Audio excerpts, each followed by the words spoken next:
Jalaran ana sejarah Yayi Kresna sajeke urip ora bakal kelakon, wis sumpah Yayi Kresna sing disekseni jagat raya sak isine. Nalikane jaman adiku sing tak tresnani Kresna isih jaman dadi Narayana, jaman sliramu Yayi isih dadi begal, isih dadi kecu, isih dadi rampok. Awit panjenenganing sun ora bisa wawan pangandikan kanthi pratitis kelawan jeneng sira Yayi lan jeneng sira Samba.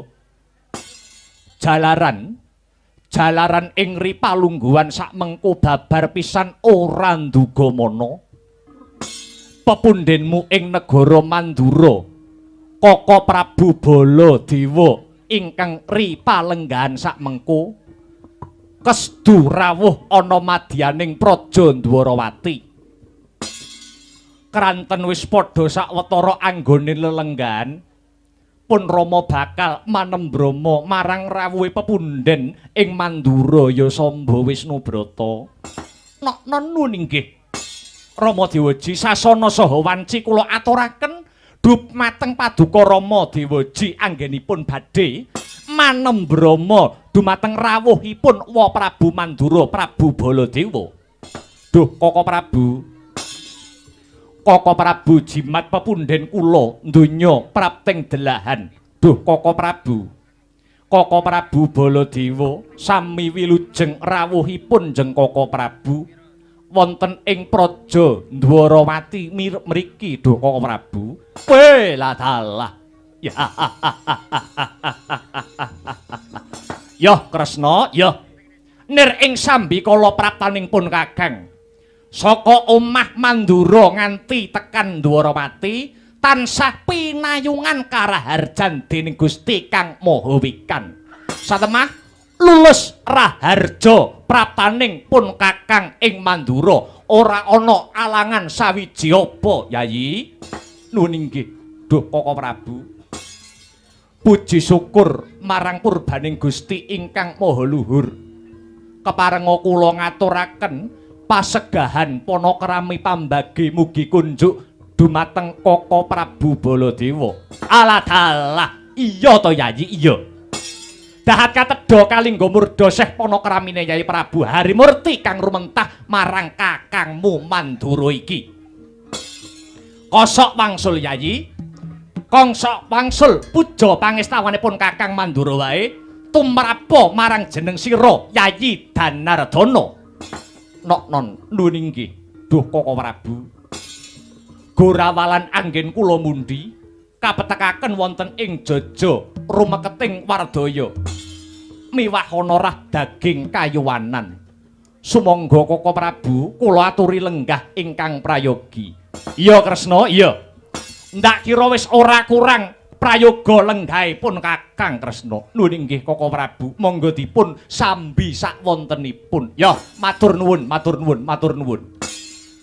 Wa Prabu Mandura kula sembah pangabekti kula kunjuk wonten Wa Prabu Baladewa. Samba iki nuwun inggih Wa. Ya, heeh, parang Garuda banget panarimanipun Wa. Karya bombong Birawa jroning nala parang Garuda. Ora liwat Pakmu Gedhe Mandura pangestune tampanana bocah bagus Samba. Inggih. Kula pundi saengga jimat paripih andayani dumateng widadaning sedaya para kadang ing Praja Dwarawati. Iya Samba iya. Monggo kula aturi lenggah ingkang prayogi Duh Wa Prabu. Iya Samba, ora kurang prayoga lenggahipun Wa Mandura. Kaka Prabu Mandura. Leh, sapa iki kretak-kretek ket mau iki? Kula ingkang rayi pun Setyaki. Oh, Setyaki. Nuwun inggih. Piye Setyaki piye? Sak lenggah paduka kepareng kula ngaturaken pangabekti mugi kunjuk wonten sandhap pepada paduka Duh Kaka Prabu Baladewa. Alah, mbok iya to Setyaki, mbok iya. Tak tampa. Tak tampa bener becik gawe suka renaning penggalih. Gambira Marwata Suta, Suta jroning nala. Ora liwat Setyaki. Pangestunipun Kakang Tampanana ya Setyaki, Setyaki Singa Mulang Jaya. Lho nggih ngestakaken dawuh kula tampi tangan kalih kapetekaken wonten ing Jaja rumeketing Wardaya miwah honorah daging kayuwanan kula duh Koko Prabu. Setyaki singa mulang jaya kados pundi? Kowe rak ya waras wae to Tyaki? Dalem. Kowe rak ya awake do sehat wae to? Inggih. Pangestunipun senadyan to kula radi lerek-lerek menika pinaringan bagas waras. Nah, sing penting ya kuwi Tyaki. Wong urip ning alam donya iki sing penting awake sehat, awake waras. Ngono? Awake dhewe iki apa? Saiki apa to gunane bandane pirang-pirang? Omahe tingkat magrong-magrong tetumpakane akeh ning nek bendina dikupeng saking lelara, saben dina rina pantaraning bengi dikupeng saking penyakit. Ya ta?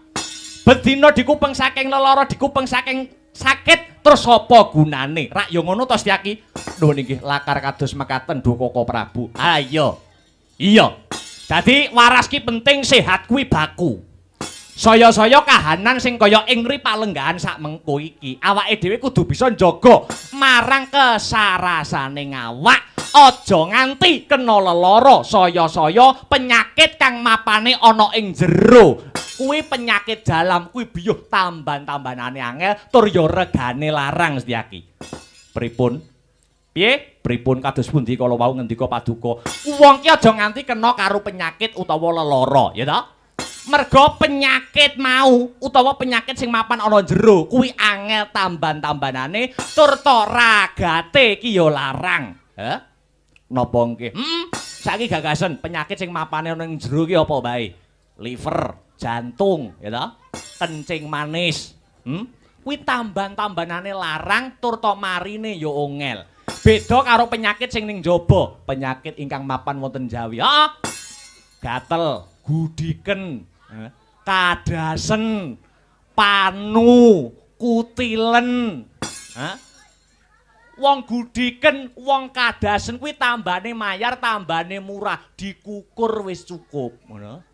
Beda karo penyakit jero, mekaten Duh Koko Prabu. Heeh. Iki kena kanggo patuladan, iki kena kanggo kesimpulan Tyaki. Kesimpulan kados pundi? Apa-apa iki nek manggone ana ing jero, manggone ana ing dalam, kuwi mesti regane luwih larang. Oh, mangkaten. Heeh. Conto malih napa? Conto neh insinyur karo kondektur. Insinyur kuwi sekolahe larang, sekolahe dhuwur. Sing dienggo kerja mapane ana ing jero, mapan ana ing otak. Mula bayarane kuwi luwih larang tinimbang kondektur. Ngaten. Heeh. Iki kena kanggo patuladan, kena kanggo kaca benggala. Apa-apa iki nek manggone mapan ana ing jero, iki kena diarani luwih larang ketimbang sing mapan ana ing jaba. Kula tetep boten pitados, Setyaki boten percaya. Loh, lah kok ora percaya ki nganggo dasar apa, nganggo wewaton apa? Conto sing mriki wonten niku napa? Piye? Conto sing mriki wonten niku napa? Contone jarike pesinden. Lah ki. Jarike sinden iki tak itung pol ngetepol paling larang 250. Sing dijariki po entuk 250.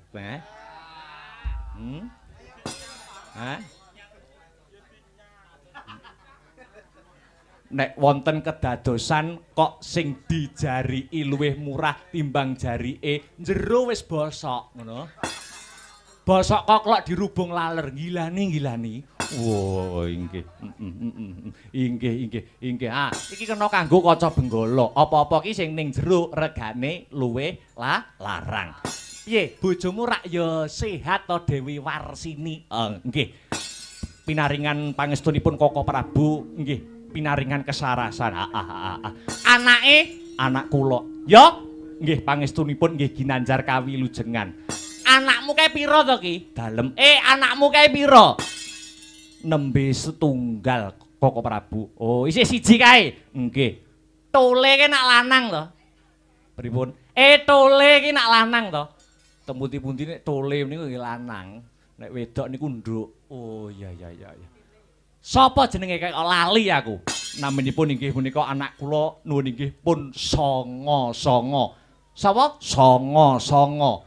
Teh apik men lehmu ngekeki jeneng anak. Songo. Songo ki nek cara nggonku Mendura ki kiyu-kiyu lho iki. Nggih. Kiyu-kiyu empuk jeru cerot ngono kae. Ngaten heeh. Asma Kinarya Japa, jeneng kuwi minangka dongane wong tuwa marang anak. Songo kuwi wilangan sing paling gedhe dhewe. Aku ngerti, Yaki. Aku ngerti kekudanganmu marang anakmu songo-songo kuwi bisa taruna ngungkulana bapa. Nuwun inggih Koko Prabu. Kekudangane wong tuwa marang anak iki mesti apik, kekudangane wong tuwa marang anak iki mesti becik. Nggih. Mesti apik, ora ana kok umpamane. Upamanipun kados pundi? Upamane anake lanang. Dilalah nyuwun sewu, rupane ya rada elek. Nek mesti ngudangi wong tuwa marang anak iki mesti ngudang sing apik, ngudang sing becik. Le, anakku bocah bagus. Muga-muga besok gedhemu bisa miguna tumrap nusa bangsa lan agama. Muga-muga gedhemu besok bisa dadi pejabating negara kang bisa mranata marang para bebrayan agung. Lho, kuwi kudangane wong tuwa marang anak ki ngono kuwi mesti apik.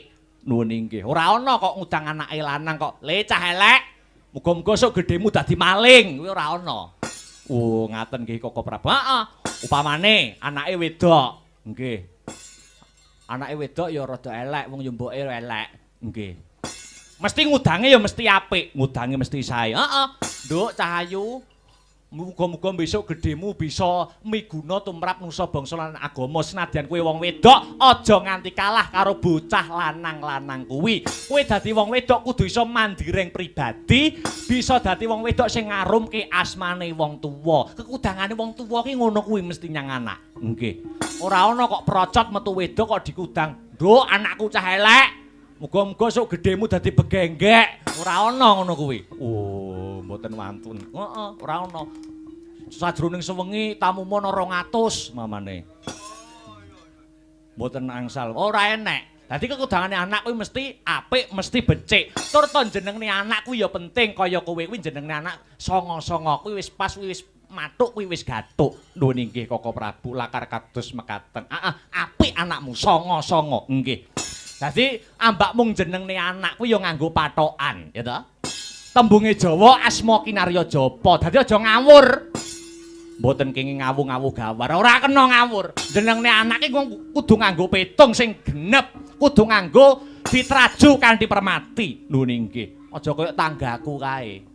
Sinten? Tanggaku Lekno supir kol. Nggih. Kowe duwe anak ceprot lanang jenenge sapa? Jenenge Kacuk Hirnawa. Apa ya apik ngono kuwi, Anak jenenge Kacuk Hirnawa. Nggih. Ana neh. Sinten? Bu Endang tukang londre nggure omah. Nggih.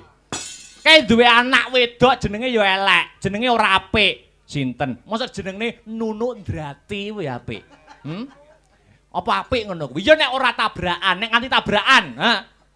Kacuk Hirnawa ka kidul, ya ta. Nunuk Ndrati ka kolor tabrakan mak bres. Enek wong alok, sapa sing tabrakan kalau kacuke Pakno tabrakan karo nunuke Bu Endang. Lha ngono kuwi. Piye ngono kuwi? Kene tabrakan kerep lho mlebu metu lho. Apa ya nek tabrakan kok kerep lho. Lah ya kuwi kena kanggo patuladan ya ki.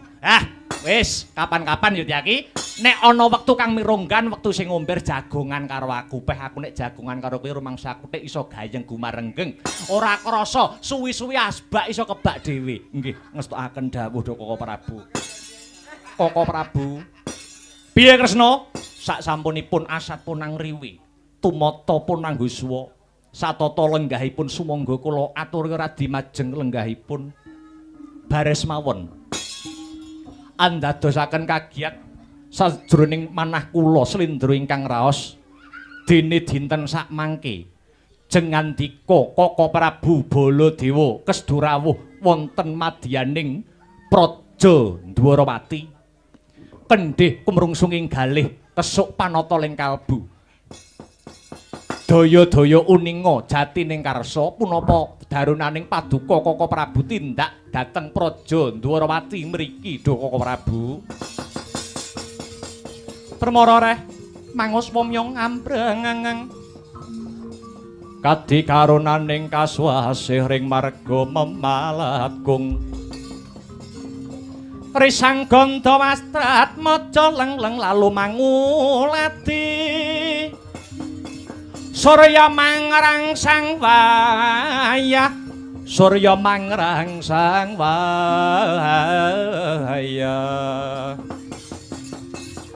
Umyus amara wayahanto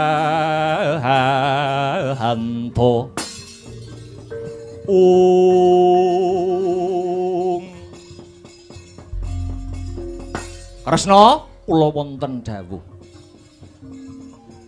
Prabanipun Kakang ing Mandura ingkang angka sepisan kepingin tilik kayuwanane Yayi Kresna sumrambahe para warga Gong ing negara Ndwarawati. Puja lan puji syukur kang jero marang Gusti Kang Maha Nasa yen to kabeh tansah ginanjar kawilujengan kang sarta kebagaswarasan. Ewadene kang angka 2 pun Kakang ngaturake alam oneng. Apa to tegese alam oneng, alam kuwi tembung lawas, oneng kuwi tegese kangen. Awit wis sawetara panci ora bisa wawan pangandikan kane pratitis kawan jeneng sira Yayi Harimurti. Mula janjane ngono pun Kakang ya kepengin nalikane pun Kakang miyos siniwaka ing kraton Praja Negara Mandura. Wekasane Yayi Kresna tilik sambang ana ing Praja Mandura. Ning mbok menawa kepinginanipun Kakang iki sakjeke urip ora bakal kelakon Kresna iki kok iso ndayoh ning Mandura ki ora enek critane. Jalaran ana sejarah Yayi Kresna sakjeke urip ora bakal kelakon wis sumpah Yayi Kresna sing disekseni jagat raya sak isine. Nalikane jaman adiku sing tak tresnani Kresna isih jaman dadi Narayana, jaman sliramu Yayi isih dadi begal, isih dadi kecu, isih dadi rampok. Lan sak panunggalane biyen kowe tau nyilih pusakane pun Kakang.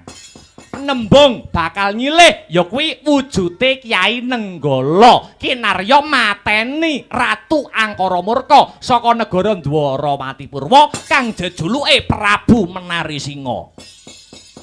Ning sak ngertiku kowe iki mbiyen isih maling.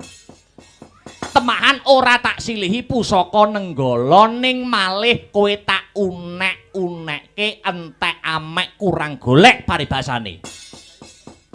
Kowe tak unek-unekke nganti Yayi Narayana kewetu tumbunge sumpah. Duh Koko Prabu, menawi mboten kula dipun ampili wujudipun Kyai Nenggala. Mbok inggih sampun nanging paduka sampun ngantos ngunek-ngunekaken dhateng kula. Kula niku ngampil wujudipun pusaka Kyai Nenggala lahir batin kinarya pados kamukten supados boten ngacik-acik kawibawanipun Koko Prabu ing Mandura. Seksenana jagat sak isine kula sakjeke urip. Kula mboten badhe sowan kang sarta ngambah negara Mandura. Wiwit dina kuwi Yayi Kresna ora gelem dolan ngulon, ngono. Duh Koko Prabu, piye Kresna? Klemben-klemben roti-roti. Biyen-biyen saiki. Sampun boten usah dipun rembak perkawis menika, monggo sami wangsul kados wingi uni. Iya Kresna iya. Syukur seketi jumurung yen pancen kaya mangkono. Lah sabanjure Kresna, aku bakal nyatake, Baladewa bakal nyatake ya kuwi kabar kang sumebar. Pawarta kang warata, kembang rawat-rawat ujare Mbok Bakul sinambiwara, pawarta kang binandung ing karna. Yen to anakmu si Siti Sendari nggone bebrayan, nggone omah-omah karo si Abimanyu, ki sajake kok ora atut, tegese ora bisa urip rukun. Jalaran apa? Jalaran anggonmu ngrabekke si Siti Sendari kelawan si Abimanyu ki durung genep sepasar. Durung genep sepasar mantene lanang lunga saka omah, ora let suwe mantene wedok ya lunga saka Ndwarawati. Lah iki lho. Nuwun inggih Duh Koko Prabu. Lah iya. Upama biyen Yayi Kresna ki manut karo pun Kakang, manut pun Kakang Baladewa. Kedadiane mesti ora kaya mangkene. Ha wong biyen iki karepku Siti Sendari tak rabekke kelawan si Burisrawa. Ning nyatane apa? Nyatane menungso ki tipake padha lonjong ning atine ora golong. Yayi Kresna malah ora gagas pun Kakang. Yayi Kresna babar pisan ora nggape pun Kakang ing Mandura. Nuwun inggih Duka Prabu. Sak menika jamanipun sampun benten kalian kula lan panjenengan. Sak menika jamanipun sampun kuwalik. Kebo nyusu gudel tegese wong tuwa niku manut kekarepane si anak. Pramila saking menika wis Kresna wis. Perkara kuwi ora bakal tak rembug. Lah, aku krungu kabar maneh. Aku krungu pawarta maneh Kresna. Keblat papat 5 pancer jare saklungane anakmu wedok si Siti Sendari kowe duweni anak angkat utawa anak pupon. Kowe duwe anak pupon, kowe duweni anak angkat. Apa bener pancen kaya mangkono? Kuwi kabar sing bener apa kabar sing kabur Kresna? Nuwun inggih punika kabar ingkang leres. Jenenge sapa? Nuwun inggih punika sesilih Endang Lara Temon. Musik. Kabar kowe duweni anak wedok si Lara Temon ki jare ayune kaya dene widodari darat. Nuwun inggih lakar kasinggihan Duka Prabu. Lah, kabar sing kaya ngono kuwi mau keprungu nganti negara Ngastina.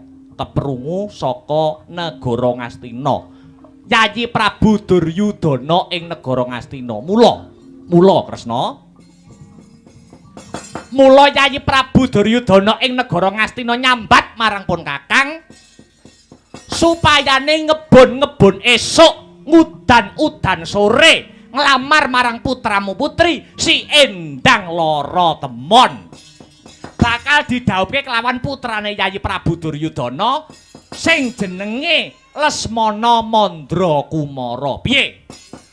Upama Yayi Kresna besanan karo wong Ngastina ngono mathuk apa ora Kresna?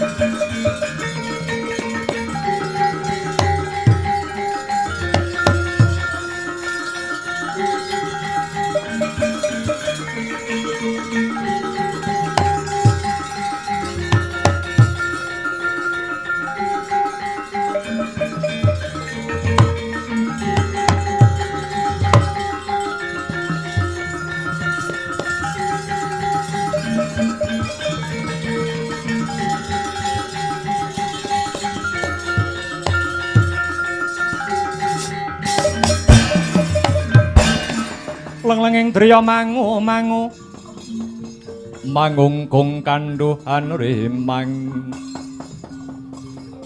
lirlena tanpa kanin ing lirlena tanpa kanin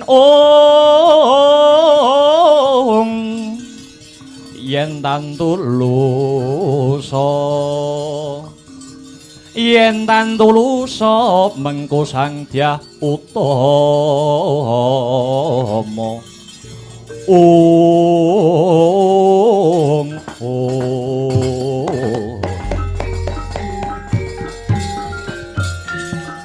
lagi colawan sabda ora kang sumewa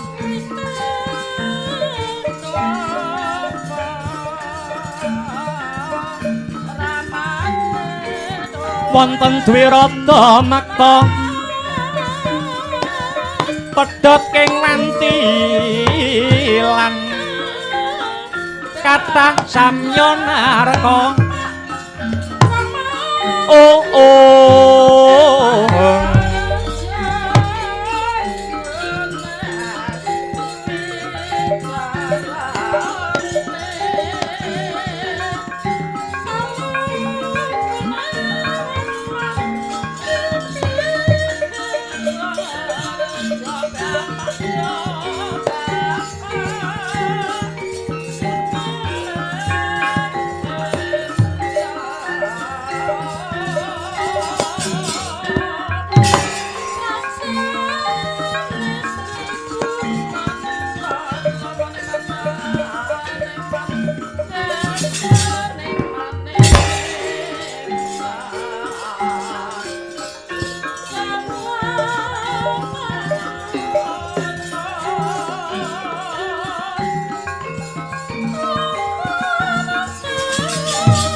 Yayi Tyaki Singa Mulangjaya wonten dawuh Koko Prabu.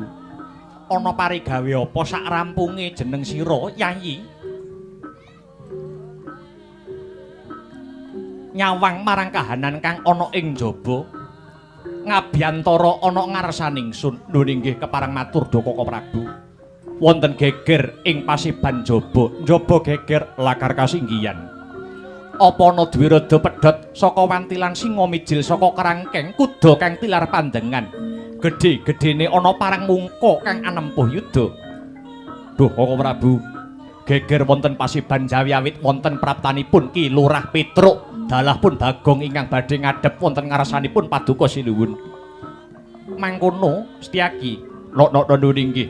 Yen mangkono wene ana marga supaya munggah ana setinggil kawula nuwun inggih senika ngestaken dawuh Koko Prabu.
Sigra bala kang tumingal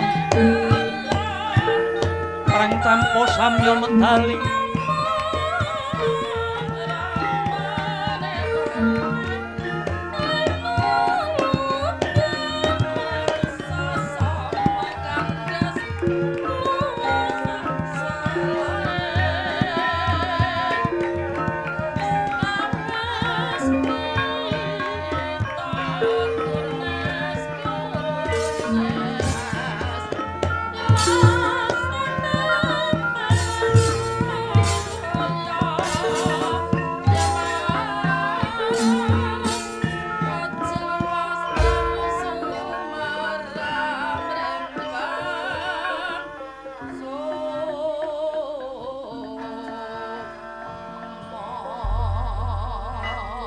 palugon laguning lekas lo kita linuting kidung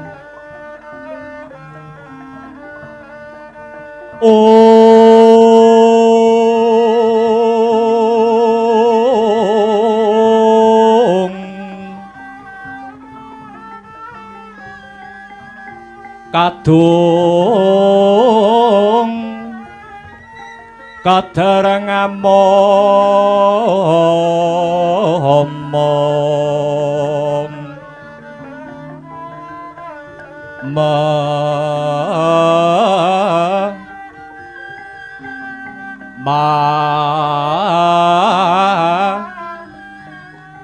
ngun manah rahayu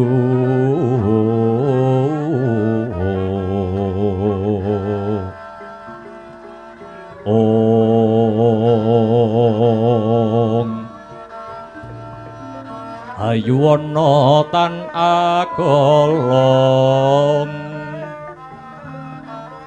gumolong manadukara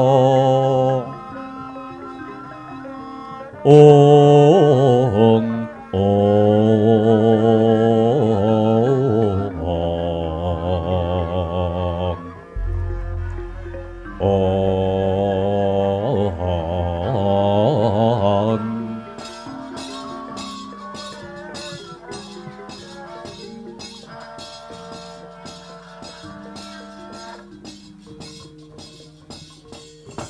ya jagat dewa Bathara ya jagat pangestungkara Iki tak sawang kaya praptaning Petruk kantong bolong kang abiyantara sowan aning Stinggil Praja Dwarawati. Padha becik sak tekamu ana negara Dwarawati kene Petruk. Nggih. Lampah kula wilujeng wiwit ngantos dumugi ngajeng. Pangestu paduka sinuwun Prabu Kresna ingkang kula ajeng-ajeng supados murakapi tumrap anak kula ingkang bajeng supados laris lan pajeng anggenipun bakul kajeng. Oh iya. Anakmu ki ya putuku dhewe. Nggih no. Mosok lali. Bareng kula ngaturaken kunjuk sembah bekti dumateng sinuwun ing Dwarawati. Iya. Banget panarimaning sun karya Birawa jroning nala bungah Gambira Marwata Suta ora liwat Petruk pangestuku tampanana ya kantong bolong. Nggih. Kula tampi tangan kula kalih, kula pundi ing pasundulan munggi andadosaken cahya murcahya. Sinuwun. Iya. Piye? Bojomu Purantawati kirak ya padha sehat to. Nggih, pangestunipun pinaringan bagas waras sinuwun. Lah ya syukur. Arep dikaya ngapa lan kepriye kae iki ya anakku wedok. Nggih, kula nggih ngrumangsani kok. Petruk niku wong sing ketrima uripe. Arepe dapure Petruk niku elek, kula menika duwe bojo sing ayu rupane. Dasare anak ratu Dwarawati Prabu Sri Bathara Kresna. Nyuwun sewu, sampeyan mboten isin to duwe mantu kaya Petruk niki. Ora Petruk babar belas aku ora isin. Lah nggih, alhamdulillah. Umpama sampeyan kok isin duwe anak mantu Petruk, anak sampeyan Purantawati, kula wangsulne kula ikhlas mboten napa-napa kok. Ora apa-apa ki rak kowe to. Ha wong wis remuk arep mbok balekne lho. Bagong padha becik sak tekamu. Nggih, wilujeng niskala pangabekti kula katun sinuwun. Ya, wis ndak tampa tiba sepadha-padha. Truk apa? Ki mosok belas renek suguhan to. Suguhan pirang-pirang kaya ngene ratu sekelas Dwarawati ya suguhan pirang-pirang. Rokokku rong enek jatahe rokokku. Yo engko metu engko. Petruk, dalem mestine rak ana wigati. Ndak sawang tekamu ana Dwarawati sumengko pengawak Bajra kang mawa gita kang amengku gati. Mula kang saka mangkono mumpung ana wektu kang mirunggan maragage matura marang panjenenganing Sun Kantong Bolong. Nggih, nyuwun sewu. Sowan kula ngganggu ingkang sami lelenggahan. Punten dalem sewu, nggih. Kang sarta menawi wonten kiranging tata krama kang sarta yudha negara Petruk nyuwun pangapunten. Wong kula menika nggih mboten asring sowan wonten ing Praja Dwarawati. Iya, ora dadi baya pangapa. Lah banjur ngaten. Menawi jamakipun tiyang luhur Petruk menika dados duta.